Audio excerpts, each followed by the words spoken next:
Je félicite les organisateurs du colloque parce que le déroulement est parfait. Et je remercie tout particulièrement Marie-Daphné Perrin de m'avoir proposé de participer sur la question de la protection de la vulnérabilité du consommateur en droit pénal. Alors je vous avoue que mettre un pied dans le droit de la consommation me rend vulnérable, surtout devant vous, et qu'en plus être l'auteur de la dernière contribution décuple ce sentiment de vulnérabilité, mais je ne m'avoue pas vaincue. Et je vais essayer d'être synthétique, même si, en fait, après réflexion, j'ai beaucoup de choses à dire. Alors, sans plus attendre, je vais d'abord essayer de présenter un peu la notion de consommateur, du moins telle que je l'ai comprise, et puis d'appréhender ce pourquoi le consommateur est un être vulnérable, parce que c'est après l'examen de ces deux notions que l'on pourra apprécier les outils de protection du consommateur, en l'occurrence en droit pénal. Pour définir le consommateur, je l'ai vu sous deux angles, sous deux dimensions. L'une est individuelle, l'autre collective. D'abord, dans sa singularité, le consommateur est celui qui contracte avec le professionnel pour satisfaire un besoin personnel sans lien direct avec son activité professionnelle. C'est une notion juridique dont les contours ont d'abord été dessinés par la jurisprudence et par la doctrine. Pendant longtemps, le législateur s'est contenté de rester vague en utilisant des notions telles que le contractant, le débiteur, la personne, le particulier, etc. Il aura quand même fallu attendre la loi Hamon du 17 mars 2014 qui transpose une directive européenne de 2011 pour qu'il y ait enfin une définition légale du consommateur dans l'article préliminaire du Code de la consommation, défini comme suit: au sens du présent code, est considéré comme un consommateur toute personne physique qui agit à des fins qui n'entrent pas dans le cadre de son activité commerciale, industrielle, artisanale ou libérale. Alors, cette définition reprend un certain nombre d'éléments dégagés par la jurisprudence et c'est le parallélisme évident de la directive européenne qui est transposée. C'est une définition légale qui est volontairement générale et qui laisse une latitude importante au juge, et elle a fait l'objet de quelques critiques. D'abord, l'emploi de l'expression « au sens du présent code » qui pourrait laisser entendre qu'il peut y avoir d'autres définitions dans d'autres textes ou dans la jurisprudence. Ensuite, l'énumération des activités professionnelles parce que l'activité agricole n'est pas listée. L'agriculteur est donc peut-être un consommateur. Et puis, certains doutes subsistent parce que le législateur n'a pas pris la peine de définir le professionnel ou le non-professionnel. Alors, le consommateur s'oppose au professionnel. Le professionnel, il est supposé avoir une compétence particulière. C'est une personne morale ou physique qui agit dans le cadre de son activité professionnelle, alors que le consommateur, lui, est en demande d'un bien ou d'un service, et il est obligé de s'en remettre au professionnel, à celui qui sait et qui va faire. Donc, il n'a aucune mainmise sur le contrat qu'il conclut avec le professionnel, et on en déduit que le fait déjà de s'adresser à un professionnel crée un déséquilibre naturel entre le consommateur et le professionnel.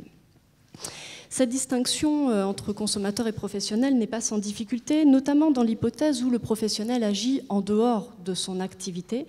Dans ce cas-là, on peut se demander s'il devient lui-même consommateur. La jurisprudence nous donne des éléments de réponse, puisque elle admet effectivement que si la personne passe un acte en vue de sa profession future ou dans un but professionnel, elle ne sera pas protégée par le Code de la consommation. En revanche, elle permet cette protection par le Code si elle passe un acte en lien indirect avec sa profession. Donc c'est une jurisprudence constante, il y a quand même eu des évolutions. Une évolution jurisprudentielle, par exemple, avec un arrêt de la 3e chambre civile du 4 février 2016, qui semble adopter une conception assez extensive du lien indirect entre l'activité professionnelle et le professionnel lui-même, puisque dans cet arrêt, la 3e chambre civile permet à une SCI professionnelle de l'immobilier et non de la construction de bénéficier des dispositions protectrices du Code de la consommation.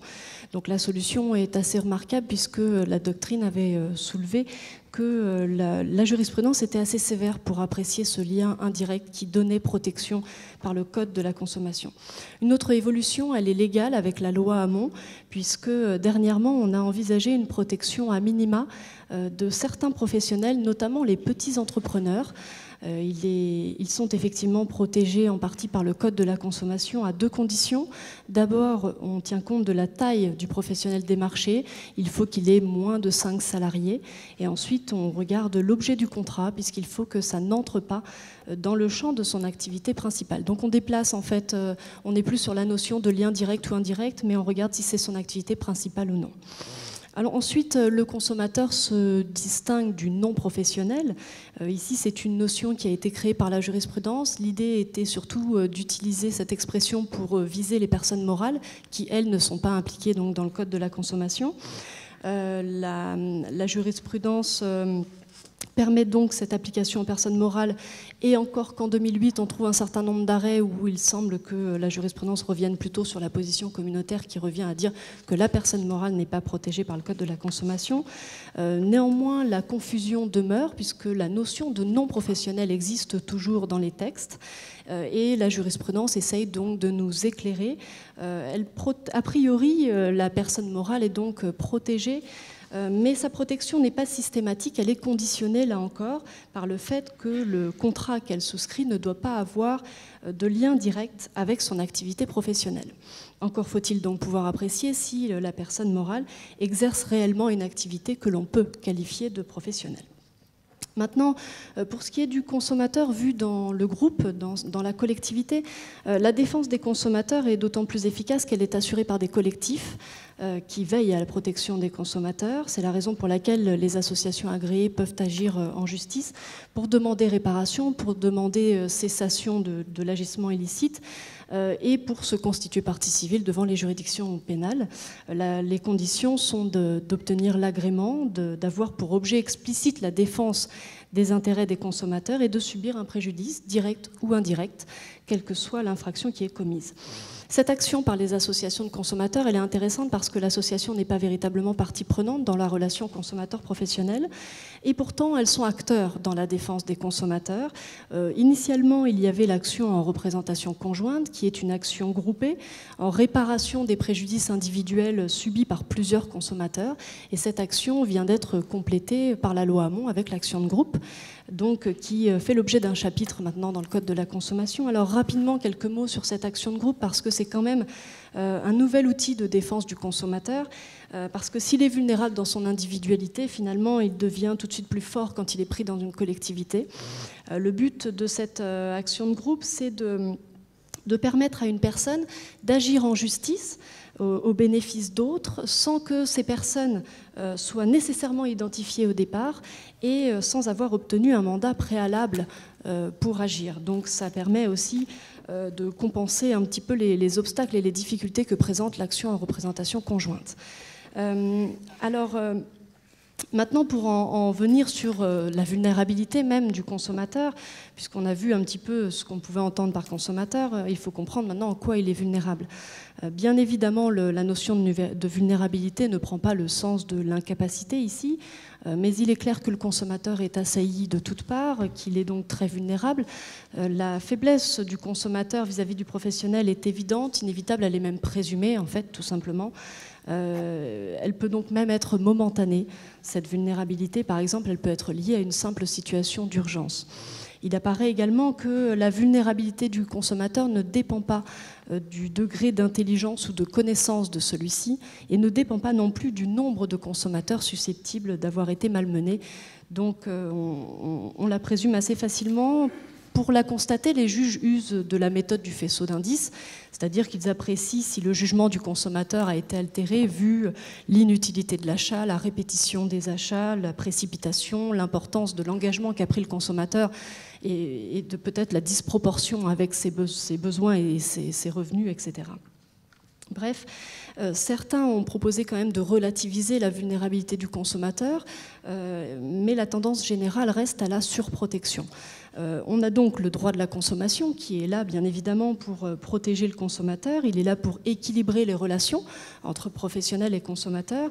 La vulnérabilité est créatrice de droits, droit à l'information, droit de mise en garde, droit de rétractation, droit de réparation tout simplement, c'est ce que garantit le droit de la consommation. Le droit de la consommation joue aussi un rôle de régulation puisqu'il pose une réglementation précise, adaptée, développée à la plupart des situations, ce qui permet aussi d'assainir un petit peu les pratiques commerciales et de participer au développement d'une saine et loyale concurrence. À côté de ça, il y a l'apparition d'amendes administratives, la création de cette action de groupe et puis la pénalisation croissante du droit de la consommation.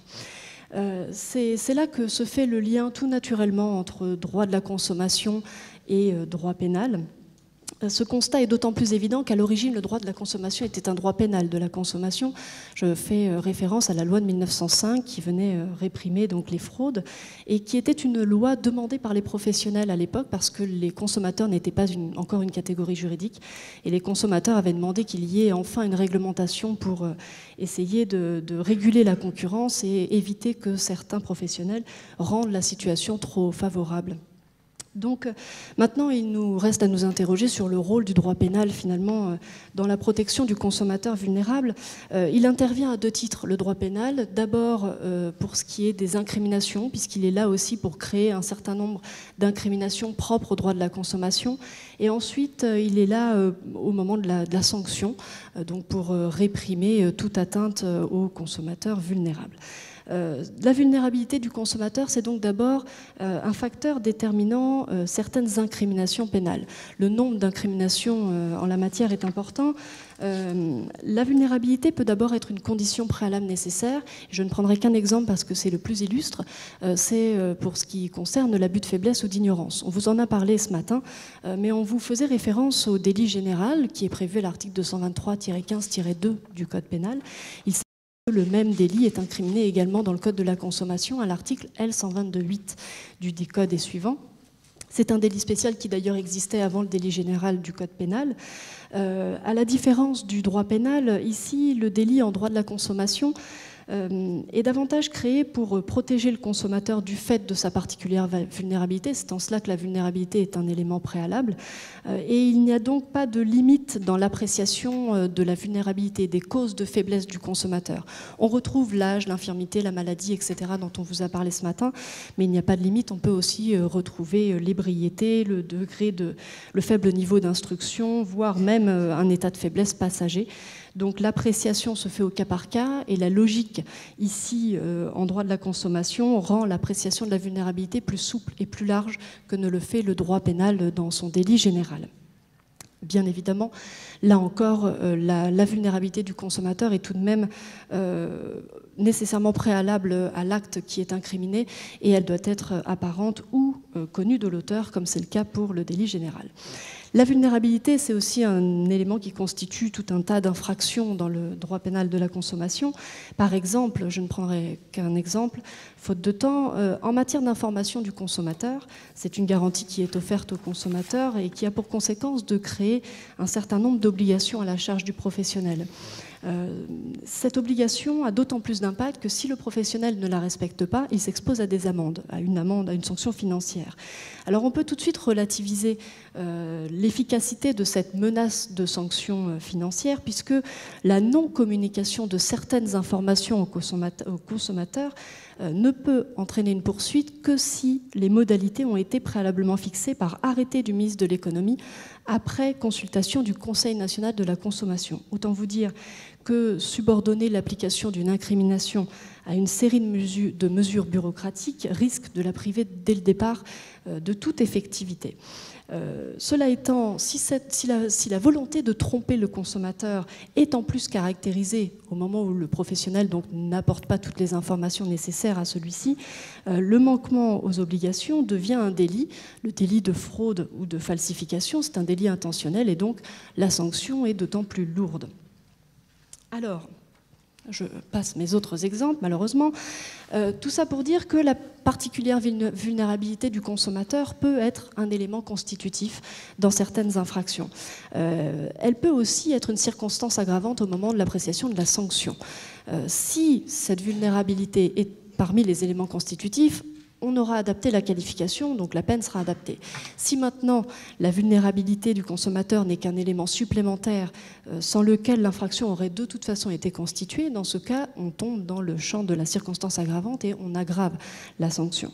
De toute évidence, que ce soit un élément constitutif ou une circonstance aggravante, la peine s'adapte à la situation.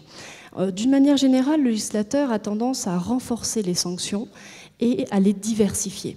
Alors pour le renforcement des sanctions, ça se manifeste par un alourdissement des sanctions pénales, que ce soit les peines d'emprisonnement ou les peines d'amende d'ailleurs.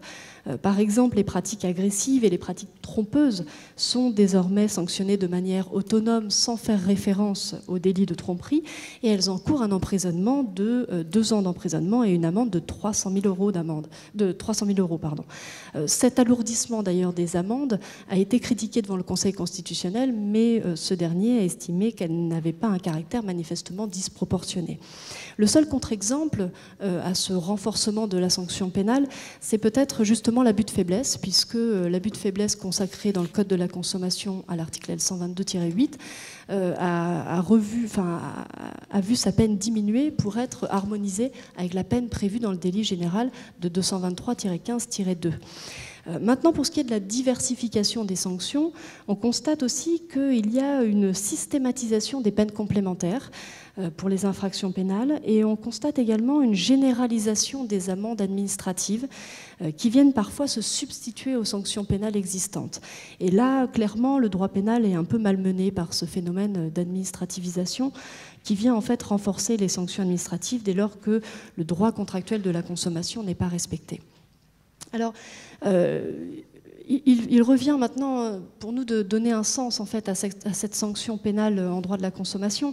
Un certain nombre de facteurs expliquent la prédisposition du droit de la consommation à accueillir largement le droit pénal, parce que les valeurs protégées par le droit de la consommation le sont par le droit pénal, parce que l'objectif principal du droit de la consommation est de protéger le consommateur, donc le droit pénal trouve bien évidemment sa place, mais on peut se demander si tout cela est bien nécessaire. D'abord, on pourrait penser que le droit pénal de la consommation se tourne exclusivement vers la protection du consommateur. Et pourtant, les professionnels, eux aussi, trouvent un intérêt. Rappelez-vous, ils étaient à l'origine quand même demandeurs à ce qu'il y ait une réglementation. Et donc, un certain nombre de litiges de concurrence entre les professionnels sont aussi réglés par le droit pénal. On peut aussi se demander si finalement le droit pénal est une bonne réponse en droit de la consommation. Alors bien sûr, la sanction pénale s'adapte, mais la pénalisation à outrance n'est pas forcément une bonne chose parce que d'abord ça peut nuire à la crédibilité des sanctions civiles et ensuite ça peut aussi donner une mauvaise impression du droit pénal. Si on utilise le droit pénal pour créer des incriminations spécifiques adaptées, le droit pénal prend un rôle normatif qui est valorisant. Si maintenant on utilise le droit pénal juste à des finalités sanctionnatrices, dans ce cas-là, ça l'est beaucoup moins valorisant. Donc on ne peut pas nier qu'il y a quand même des difficultés à concilier le droit pénal et le droit de la consommation, mais cela s'explique notamment par le fait que ce sont deux matières qui répondent à des logiques différentes. Le droit de la consommation est un droit de protection, là où le droit pénal est un droit de répression, et puis le droit de la consommation use de la technique de l'incrimination par référence, là où le droit pénal, lui, prône le principe d'interprétation stricte. Donc on a des logiques qui sont quand même différentes. À titre de conclusion, j'émettrai donc quelques doutes, quelques réserves quant à l'effectivité du droit pénal de la consommation à deux titres. Alors d'abord, vu l'inutilité de certains doublons en termes d'incrimination, on l'a vu, c'est clair pour l'abus de faiblesse. On a deux articles, deux délits, un délit général, un délit spécial. On n'est pas encore dans un processus de dépénalisation en droit de la consommation, parce que ça serait certainement mal vu pour l'instant. Et en même temps, si on en venait à cette dépénalisation, vraisemblablement, c'est l'incrimination spécifique, c'est L122-8 du Code de la consommation qui disparaîtrait, et ce ne serait pas le délit général du Code pénal. Donc on se doute qu'il y a quand même une réflexion à faire sur ces doublons qui ne sont pas nécessairement justifiés. Et puis enfin, on peut douter, je pense, de l'effectivité de la sanction pénale vu le faible nombre de poursuites engagées. Il y a un manque de réactivité clair. Alors la seule affaire peut-être qui pourrait me contredire, et en faisant ce constat, c'est peut-être l'affaire des prothèses PIP dont vous avez, j'imagine, tous entendu parler, scandale sanitaire qui a éclaté en 2010. Et là, on se rend compte qu'en fait le parquet a choisi de poursuivre pour tromperie aggravée notamment. Donc il utilise bien le droit pénal de la consommation et qu'en parallèle on a une instruction qui est ouverte pour blessure involontaire. Vraisemblablement cette instruction, enfin on n'est pas sûr qu'elle donne vraiment grand-chose. En tout cas, en se servant justement de la tromperie aggravée, on a pu engager certaines poursuites. Donc peut-être qu'à dire que le droit pénal n'est pas si effectif en droit de la consommation, c'est peut-être faux. Encore que là, cet exemple, il est justifié par le nombre de victimes. On avait plus de 30 000 femmes en France qui étaient concernées et des milliers à l'étranger. Et on a quand même dans le procès 7 000 parties civiles. Donc le nombre de victimes pourrait justifier une action du parquet. Et puis autre chose, je pense qu'en fait, la décision de poursuivre du parquet n'est qu'une pure opportunité. Et ce n'est pas du tout une politique pénale particulière qui viendrait à valoriser le droit de la consommation, malheureusement. Donc en fait, le bilan est là aussi contrasté. Et en tout cas, je pense qu'on peut regretter la faible utilisation de ces dispositions pénales qui viennent pourtant protéger le consommateur. Je vous remercie.